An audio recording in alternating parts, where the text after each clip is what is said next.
검색어 상위권에 있던 사람 바로 신보라 씨인데요. 개그맨 아닙니다. 덩달아서 김기리 키워드도 굉장히 그 상위에 오르더라고요. 전 남친이잖아요. 예. 현 남친도 아니고. 그러니까 그 네티즌들의 뭐 심리가 그렇죠. 이렇게 뭔가 좀 같이 떠오르는 거는 동시에 검색을 해보니까. 그렇구나. 예. 자유한국당 비례대표 7번으로 된 20대 파릇파릇한 국회의원이죠. 이 사람이 처음에 비례대표가 됐을 때도 논란이 많았어요. 그들 내부적으로. 예. 제가 뭔데? 그러니까 뭐 스펙이나 어떤 상황들로 보면 사실 시의원급도 안 되는. 맞아요. 근데 국회의원 비례대표 7번 당선 안정권에 배치됐단 말이에요. 누구 빼기였냐 이런 논란도 많았었고. 근데 이제 비례대표는 의미를 담기 나름이에요. 뭐 여성 과학자 우대하겠다 그러면 비례대표 1번 주고 무슨 청년 우대하겠다 그러면 몇 번 주고 이런 방식으로 이제 비례대표를 주는데 그 신보라가 길거리 나와가지고 전 기억나거든요. 신보라 기억나는 것 중에 대표적으로 박근혜 정권 때 단식도 하고 그랬어요. 여의도 국회의사당 앞에서. 하루씩 돌아가면서 우리 쪽 사람들처럼 막 십며칠 이십며칠씩 하는 게 아니라 공무원 연금 관련한 뭐 이런 박근혜가 국회에다가 연금 개혁 가자 막 이렇게 내가 억지로 내려보내가지고 그거 막 반대하고 이러는 과정에 단식이라고 하는 게 그 사람들은 뭐 하루 어떤 경우는 막 12시간 단식 예. 그런 데 막 앞장서가지고 박근혜 정권 편들던 바로 그런 보수단체들 중에 너무나 이름들이 많고 그래갖고 기억도 안 나는데요. 국정원의 지원을 받다 보니까 그 받은 관변 단체라고 보는 게 맞겠죠. 그 보수 단체들 압수수색하는 과정에서 신보라 속해 있던 단체까지 지금 압수수색을 당한 겁니다. 단체 이름이 뭐냐면은 두 개가 있는데 네, 신보라의 단체는 두 가지가 있었는데요. 청년이 여는 미래 그리고 청년이 만드는 세상 이 두 가지입니다. 근데 지금 화이트리스트 논란이 일면서 가짜 관제 청년단체의 민낯이 부끄럽다. 우리 최민희 의원께서 트위터로 이런 말씀을 하셨죠. 세태를 보여주는 느낌이 있는 게 돈 되면 뭐든지 할 수 있다는 이름도 청년이 여는 미래와 청년이 만드는 세상 뭐가 다르겠어요. 그냥 같은 사람의 기획인 것 같은데 우리나라의 수구 보수 정당이라고 하는 새누리당 자유한국당 부류가 젊은 사람들이 좋아하지 않는 곳이잖아요. 예. 그들한테는 희소 아이템인 거예요. 청년들이. 근데 그중에 옛날에 윤주진 이런 사람들 기억나요? 네. 청년인데 생각이 좀 이상해. 청년스럽지가 않아. 그래서 보수의 그 노인네들 정당을 막 대변하고 막 그래. 그런 사람들이다 보니까 희귀 아이템이다 보니까 그런 거 있잖아. 젊은 사람 같으면 저런 마인드를 갖고 있도 저런 정치하는 정당을 지지할 리가 없는데 가서 거의 친위 조직처럼 길거리에서 우리들이 싸웠듯 같이 싸워주는 거예요. 물론 숫자로만 따지면 10분의 1도 안 되겠지만 예. 그렇게 해서 눈에 들고 하다가 결국에는 국회의원까지 하게 되니까 그들 내부적으로도 참 국회의원 되기 쉽다. 전희경이나 신보라 같은 부류의 젊은, 물론 전희경은 신보라보다는 훨씬 더 나이 좀 먹은 편이지만 그렇게 영입돼가지고 일종의 그들 나름대로 혁신 어떤 상징하는 그런 것 중에 하나였습니다. 근데 알고 봤더니 이 사람 신보라가 결국에는 국정원의 지원을 받았던 단체에서 활동을 했다. 사실상 대표 역할을 했다. 네.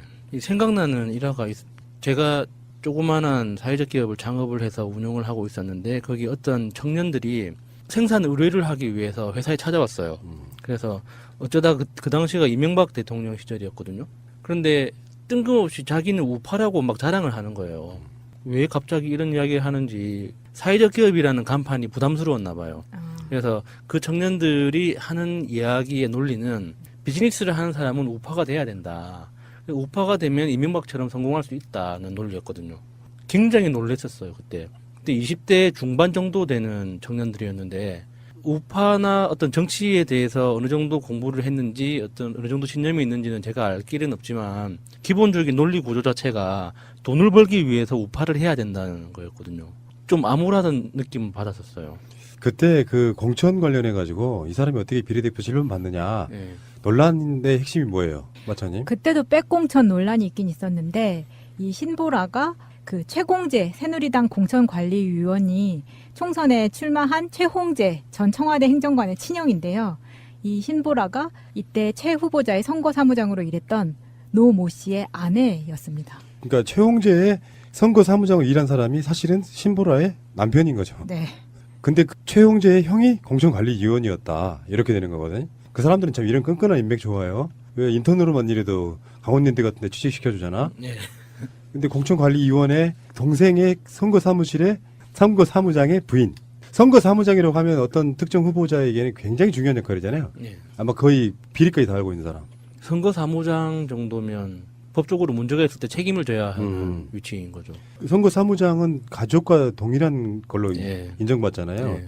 선거사무장이 유죄로 인정받으면 사실 선거직이 날아가는 경우도 있고 그래요. 예. 선거사무장이 부인이었다. 아, 참. 그래서 이게 당선됐는데 저는 신보라의 지역적인 걸 봅니다.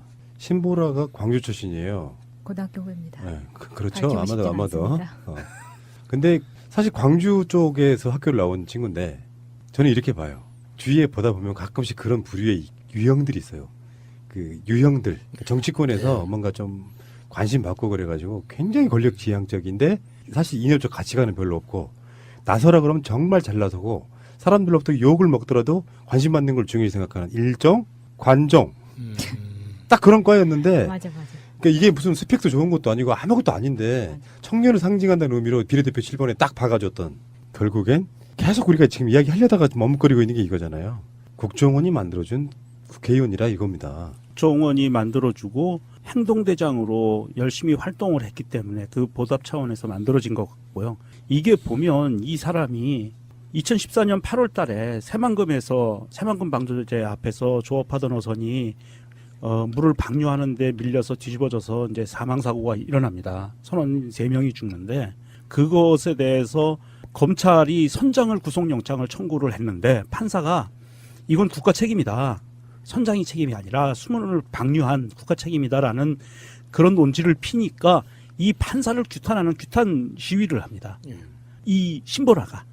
그런데 그 규탄 시위하기 5일 전에 박근혜가 지시를 내렸을 것이라고 아주 강하게 의심되는 김영환 수석의 메모에 등장을 합니다. 그 내용이. 그리고 나서 5일 뒤에 이게 이제 집회가 이루어지는 거예요. 그런 거 보면 이 신보라는 국정원 플러스 박근혜의 떨거지들이 만들어 놓은 아주 밖에서 움직이기 딱 좋은 행동대장 아니었는가 이렇게 의심이 강하게 되는 거거든요. 그러니까 국정원 목세 비례대표네.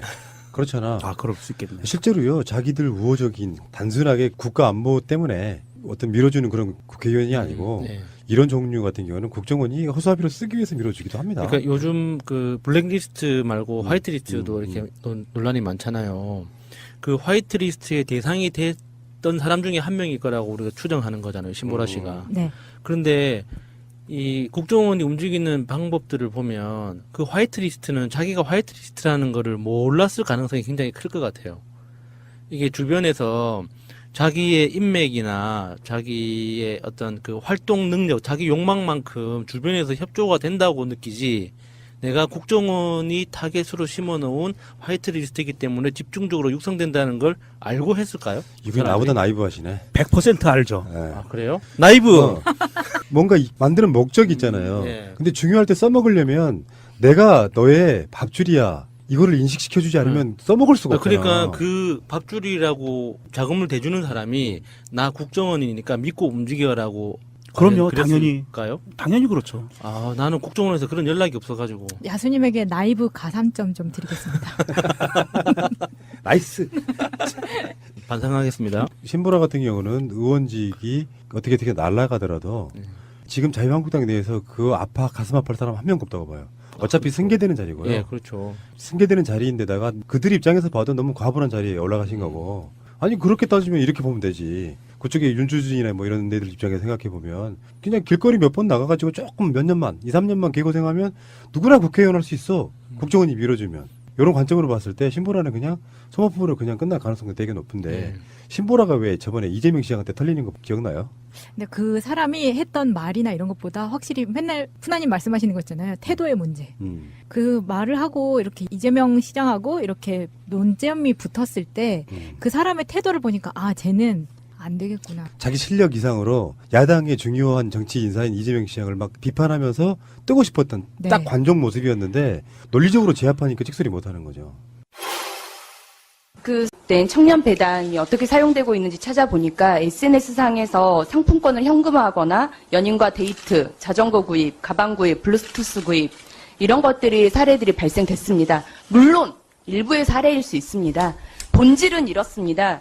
국민들이 피땀 흘려 번 좋은 사회 서비스 하라고 세금으로 내는 건데 사회 서비스에도 좋은 방식이 있다는 거죠. 그런데 왜 청년을 이렇게 의심하게 하는 행정 서비스를 하느냐 이것입니다. 청년 배당 상품권 물론 받는 사람이야 좋습니다. 하늘에서 뚝 떨어지는 돈이니 누가 안 좋아할 리가 있겠습니까? 그런데 이거 아십니까, 시장님? 내가 하는 무상복지다 대대적으로 홍보하고 계시지만 이 24살 청년들에게 준 돈, 어떻게 보면 25살 청년들에게는 내가 첫 일자리를 갖고 열심히 일해서 본 돈으로 나가는 세금일 수 있다는 겁니다. 왜 청년층의 분열을 조장하는 행정 서비스를 하느냐라는 이야기고요. 그리고 무상복지라고 천명하시는데 어떤 인터뷰에서 복지는 공짜가 아니다라고 말씀하셨습니다. 그렇습니다. 공짜 아니죠. 세금으로 내시는 홍보하시는 거죠. 그러니까 무상복지라고 하는 이 홍보잔치도 그만두셔야 할 것 같습니다. 그리고 사회서비스, 좋은 서비스 있다고 말씀드렸는데요. 좋은 사회서비스라고 하는 건 명분, 목표, 그거에 대한 달성 효과들이 명확한 사업을 좋은 사회서비스라고 말할 수 있습니다. 하지만 돈을 지급하는 방식은 어떻게 보면 가장 쉽게 떠올릴 수 있는 행정 서비스입니다. 만약 이게 가장 좋은 사회 서비스라고 한다면 실상 우리나라 공무원도 다 필요 없습니다. 세금 다 걷어서 그냥 나눠주는 공무원 몇 분만 있으면 되니까요. 정말 청년들이 꿈꾸고 일하기 위해 고안한 가장 효과적인 행정 서비스라고는 생각되지가 않습니다. 오히려 청년들 취업 역량 강화를 위해서 필요하다고 배당 말씀하셨는데요. 취업 역량을 강화하기 위한 좋은 사회 서비스 얼마든지 구현할 수 있습니다. 뭐 매칭 서비스든 컨설팅이든 뭐 전담 콜센터 등을 만들 수도 있고요. 이런 좀 머리를 좀 더 써서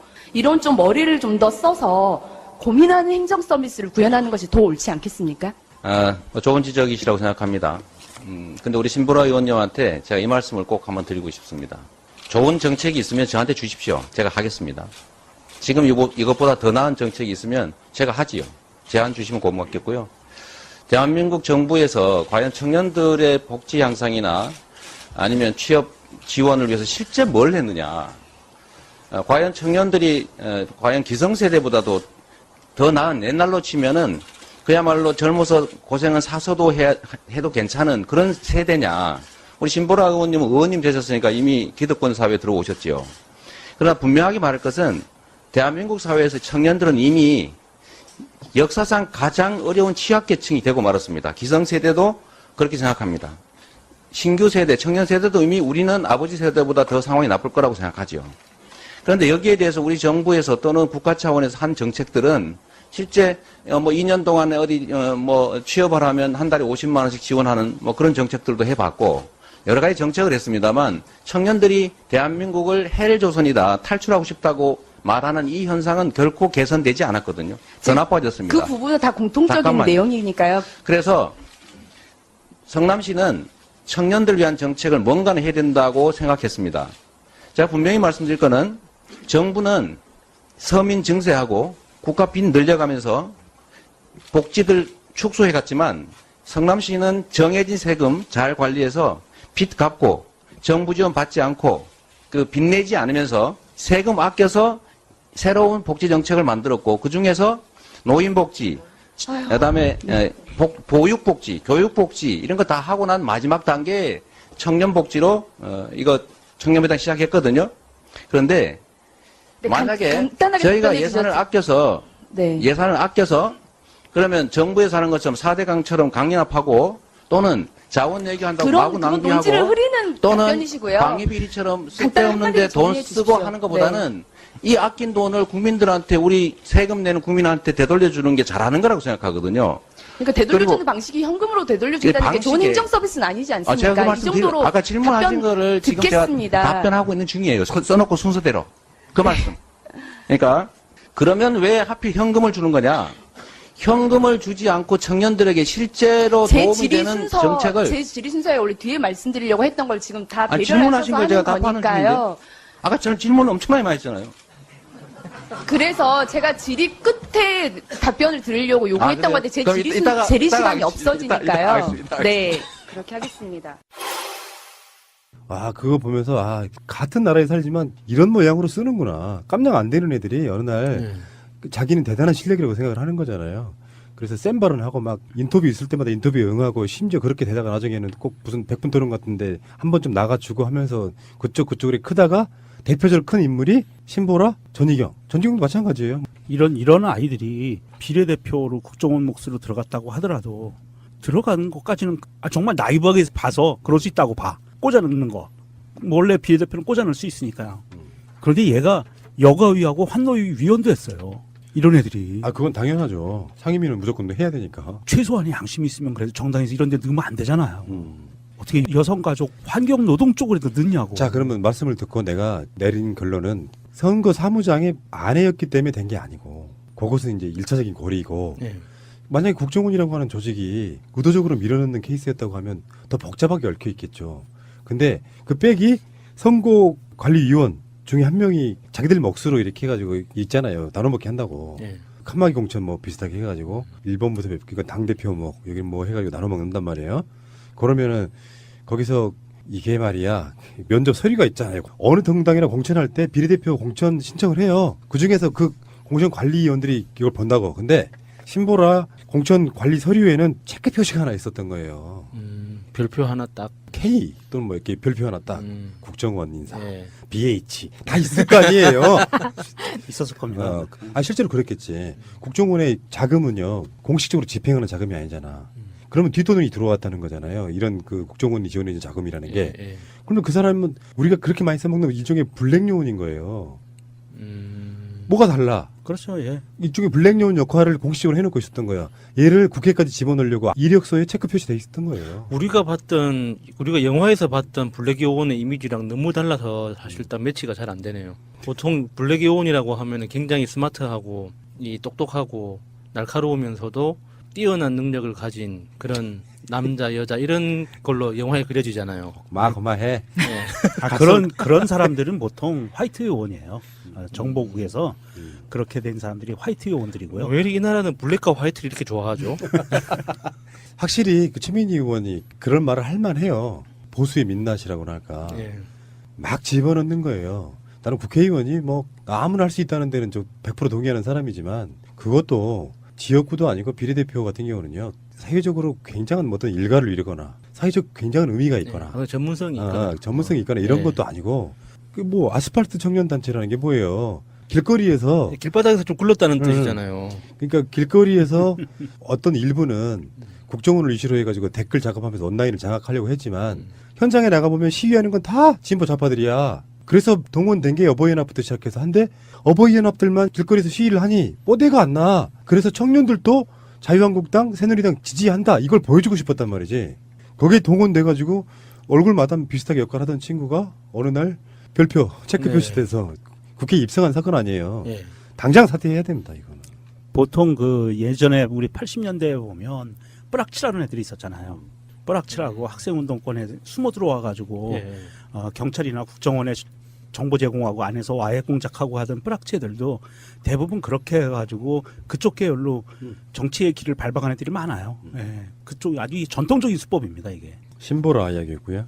검색어 상위권에 있던 사람 바로 신보라 씨인데요. 개그맨 아닙니다. 덩달아서 김기리 키워드도 굉장히 그 상위에 오르더라고요. 전 남친이잖아요. 예. 현 남친도 아니고. 그러니까 그 네티즌들의 뭐 심리가 그렇죠. 이렇게 뭔가 좀 같이 떠오르는 거는 동시에 검색을 해보니까. 그렇구나. 예.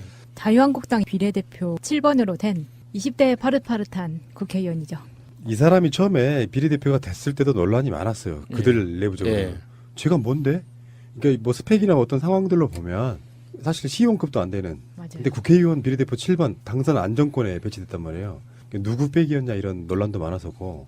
근데 이제 비례대표는 의미를 담기 나름이에요. 뭐 여성 과학자 우대하겠다 그러면 비례대표 1번 주고 무슨 청년 우대하겠다 그러면 몇 번 주고 이런 방식으로 이제 비례대표를 주는데 그 신보라가 길거리 나와가지고 전 기억나거든요. 신보라 기억나는 것 중에 대표적으로 박근혜 정권 때 단식도 하고 그랬어요. 여의도 국회의사당 앞에서. 하루씩 돌아가면서 우리 쪽 사람들처럼 막 10며칠씩 하는 게 아니라 공무원 연금 관련한 뭐 이런 박근혜가 국회에다가 연금 개혁 가자 막 이렇게 내가 억지로 내려보내가지고 그거 막 반대하고 이러는 과정에 단식이라고 하는 게 그 사람들은 뭐 하루 어떤 경우는 막 12시간 단식 예. 그런데 막 앞장서가지고 박근혜 정권 편들던 바로 그런 보수단체들 중에 너무나 이름들이 많고 그래갖고 기억도 안 나는데요. 국정원의 지원을 받다 보니까 그 받은 관비원 단체라고 보는 게 맞겠죠. 그 보수 단체들 압수수색하는 과정에서 신보라 속해 있던 단체까지 지금 압수수색을 당한 겁니다. 단체 이름이 뭐냐면은 두 개가 있는데 네, 신보라의 단체는 두 가지가 있었는데요. 청년이 여는 미래 그리고 청년이 만드는 세상 이 두 가지입니다. 근데 지금 화이트리스트 논란이 일면서 가짜 관제 청년단체의 민낯이 부끄럽다. 우리 최민희 의원께서 트위터로 이런 말씀을 하셨죠. 세태를 보여주는 느낌이 있는 게 돈 되면 뭐든지 할 수 있다는 이름도 청년이 여는 미래와 청년이 만드는 세상 뭐가 다르겠어요. 그냥 같은 사람의 기획인 것 같은데 우리나라의 수구 보수 정당이라고 하는 새누리당 자유한국당 부류가 젊은 사람들이 좋아하지 않는 곳이잖아요. 예. 그들한테는 희소 아이템인 거예요, 청년들이. 근데 그중에 옛날에 윤주진 이런 사람들 기억나요? 네. 청년인데 생각이 좀 이상해. 청년스럽지가 않아. 그래서 보수의 그 노인네들 정당을 막 대변하고 막 그래요. 그런 사람들이다 보니까 희귀 아이템이다 보니까 그런 거 있잖아. 젊은 사람 같으면 저런 마인드를 갖고 있도 저런 정치하는 정당을 지지할 리가 없는데 가서 거의 친위 조직처럼 길거리에서 우리들이 싸웠듯 같이 싸워주는 거예요. 물론 숫자로만 따지면 10분의 1도 안 되겠지만 예. 그렇게 해서 눈에 들고 하다가 결국에는 국회의원까지 하게 되니까 그들 내부적으로도 참 국회의원 되기 쉽다. 전희경이나 신보라 같은 부류의 젊은 물론 간의 친형인데요. 이 신보라가 이때 최 후보자의 선거 사무장으로 일했던 노 모 씨의 아내였습니다. 그러니까 최홍재의 선거 사무장을 일한 사람이 사실은 신보라의 남편인 거죠. 네. 근데 그 최홍재의 형이 공천관리위원이었다. 이렇게 되는 거거든요. 그 사람들은 참 이런 끈끈한 인맥 좋아요. 왜 인턴으로만 일해도 강원랜드 같은 데 취직시켜주잖아. 예. 근데 공천관리위원회 동생의 선거사무실의 선거사무장의 부인. 선거사무장이라고 하면 어떤 특정 후보자에게는 굉장히 중요한 역할이잖아요. 예. 아마 거의 비리까지 다 알고 있는 사람. 선거 사무장 정도면 법적으로 문제가 있을 때 책임을 져야 하는 음. 위치인 거죠. 선거사무장은 가족과 동일한 걸로 예. 인정받잖아요. 예. 그 선거사무장이 유죄로 인정받으면 사실 선거직이 날아가는 경우도 있고 그래요. 예. 선거사무장이 부인이었다. 아, 참. 그래서 이게 당선됐는데 저는 신보라의 지역적인 걸 봅니다. 신보라가 광주 출신이에요. 고등학교 후배입니다. 네, 그렇죠. 밝히고 싶진 아마도. 않습니다. 근데 사실 광주 쪽에서 학교를 나온 친구인데 저는 이렇게 봐요. 주위에 보다 보면 가끔씩 그런 부류의 유형들이 있어요. 그 유형들 그러니까 정치권에서 뭔가 좀 관심 받고 그래가지고 굉장히 권력 지향적인데 사실 이념적 가치관은 별로 없고 나서라 그러면 정말 잘 나서고 사람들로부터 욕을 먹더라도 관심 받는 걸 중요히 생각하는 일정 관종 딱 그런 과였는데 맞아. 전희경은 신보라보다는 훨씬 더 나이 좀 먹은 편이지만 그렇게 영입돼가지고 일종의 그들 나름대로는 혁신 어떤 상징하는 그런 것 중에 하나였습니다. 근데 알고 봤더니 이 사람 신보라가 결국에는 국정원의 지원을 받았던 단체에서 활동을 했다. 사실상 대표 역할을 했다. 네. 이 생각나는 일화가 제가 조그마한 사회적 기업을 창업을 해서 운영을 하고 있었는데 거기 어떤 청년들이 생산 의뢰를 하기 위해서 회사에 찾아왔어요. 그래서 어쩌다 그 당시가 이명박 대통령 시절이었거든요. 그런데 뜬금없이 자기는 우파라고 막 자랑을 하는 거예요. 왜 갑자기 이런 이야기를 하는지 사회적 기업이라는 간판이 부담스러웠나 봐요. 그래서 그 청년들이 하는 이야기의 논리는 비즈니스를 하는 사람은 우파가 돼야 된다. 우파가 되면 이명박처럼 성공할 수 있다는 논리였거든요. 굉장히 놀랐었어요, 그때. 그때 20대 중반 정도 되는 청년들이었는데 우파나 어떤 정치에 대해서 어느 정도 공부를 했는지 어느 정도 신념이 있는지는 제가 알 길은 없지만 기본적인 논리 구조 자체가 돈을 벌기 위해서 우파를 해야 된다는 거였거든요. 좀 암울하던 느낌을 받았었어요. 그때 그 공천 관련해 가지고 이 사람이 어떻게 비례대표 질문 받느냐 예. 논란인데 핵심이 뭐예요, 마차님? 그때도 백공천 논란이 있긴 있었는데 이 신보라가 그 최공재 새누리당 공천관리위원이 총선에 출마한 최홍재 전 청와대 행정관 그러니까 이게 무슨 스펙도 좋은 것도 아니고 아무것도 아닌데 청년을 상징한다는 의미로 비례대표 7번에 딱 박아줬던 결국엔 계속 우리가 지금 이야기하려다가 머뭇거리고 있는 게 이거잖아요.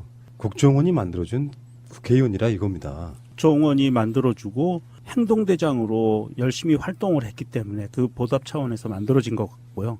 이게 보면 이 사람이 2014년 8월 달에 새만금에서 새만금 방조제 앞에서 조업하던 어선이 물을 방류하는데 밀려서 뒤집어져서 이제 사망사고가 일어납니다. 선원 3명이 죽는데 그것에 대해서 검찰이 선장을 구속영장을 청구를 했는데 판사가 이건 국가 책임이다.